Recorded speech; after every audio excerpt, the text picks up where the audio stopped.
ناظرین، سب سے پہلے آپ کو افسوسناک خبر دیں گے کہ پاکستان کے صوبہ بلوچستان کے مختلف شہروں میں زلزلے کی وجہ سے 20 افراد ہلاک اور 300 سے بھی زیادہ زخمی ہو چکے ہیں۔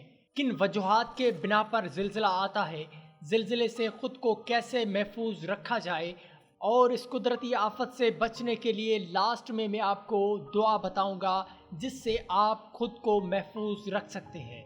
السلام علیکم ناظرین، میں ہوں آپ کا اپنا فہد مصطفیٰ اور آپ دیکھ رہے ہیں فہدیز انفو یوٹیوب چینل۔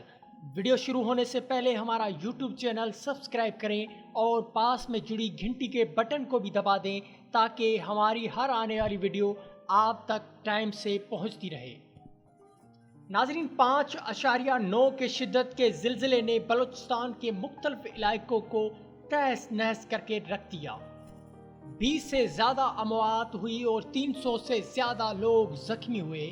زلزلے سے زیادہ متاثر محلہ غریب آباد، جلال آباد، اختر آباد کے 800 سے زیادہ گھروں کو نقصان پہنچا۔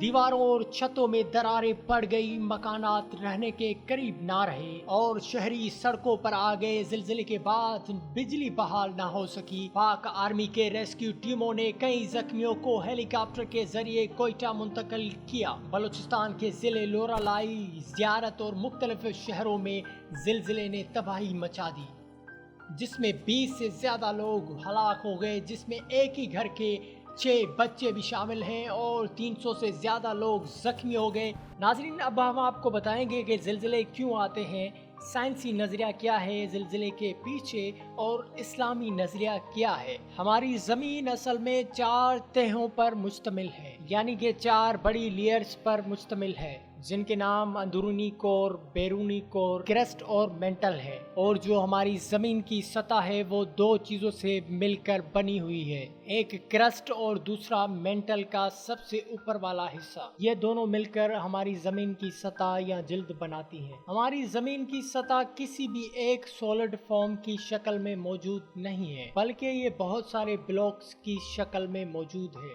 یعنی کہ ہمارے زمین کے جلد کے بہت سارے حصے ہیں۔ ان حصوں کو ہم ٹیکٹونک پلیٹس بولتے ہیں، اور یہ جو پلیٹس ہوتی ہیں یہ ہلتی رہتی ہیں، گھومتی رہتی ہیں اور آپس میں ٹکرا بھی جاتی ہیں۔ جب یہ ٹکراتی ہیں تو زلزلہ آ جاتا ہے۔ ان پلیٹس میں ایک کنارے ہوتے ہیں جو کہ دونوں کنارے مل جاتے ہیں، دونوں پلیٹس کے کنارے مل جاتے ہیں اور وہ پریشر سے ہلتے رہتے ہیں اور وہ سیدھے ہونے کی کوشش کرتے ہیں، جس کے بعد جو انرجی بنتی ہے وہ ریلیز ہوتی ہے، جس کے وجہ سے زلزلے آتے ہیں اور ہماری زمین ہلتی ہے۔ یہ تھی سائنس کے نظر میں زلزلہ آنے کی وجوہات۔ اب ہم آپ کو بتائیں گے کہ اسلامی نظریہ کیا کہتا ہے کہ زلزلے کیوں آتے ہیں، اسلام زلزلے کے بارے میں کیا کہتا ہے۔ امام علی علیہ السلام کے خدمت میں ایک بندہ آیا اور کہنے لگا، اے امام علی، زلزلے آخر کیوں آتے ہیں؟ تو امام علی علیہ السلام نے فرمایا، اے شخص، یاد رکھنا زلزلہ آنے کے 2 بڑے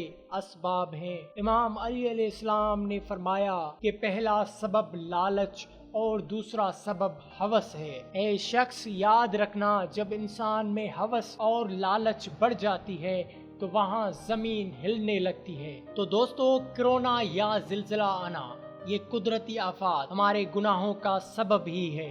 تو اللہ پاک سے توبہ کریں، نماز قائم کریں اور گناہوں کو چھوڑ دیں، سود کو چھوڑ دیں، جھوٹ بولنا چھوڑ دیں، کسی کو تکلیف دینا چھوڑ دیں۔ یقیناً ناظرین، ہماری ویڈیو آپ کو اچھی لگی ہوگی۔ اگر ہماری ویڈیو آپ کو اچھی لگی تو سبسکرائب کریں فہدیز انفو یوٹیوب چینل اور پریس کریں گھنٹی کے بٹن کو، اور کمنٹ کرنا مت بھولنا کہ ہماری ویڈیو آپ کو کیسی لگی۔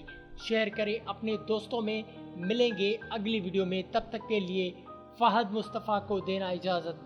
اللہ نگہبان۔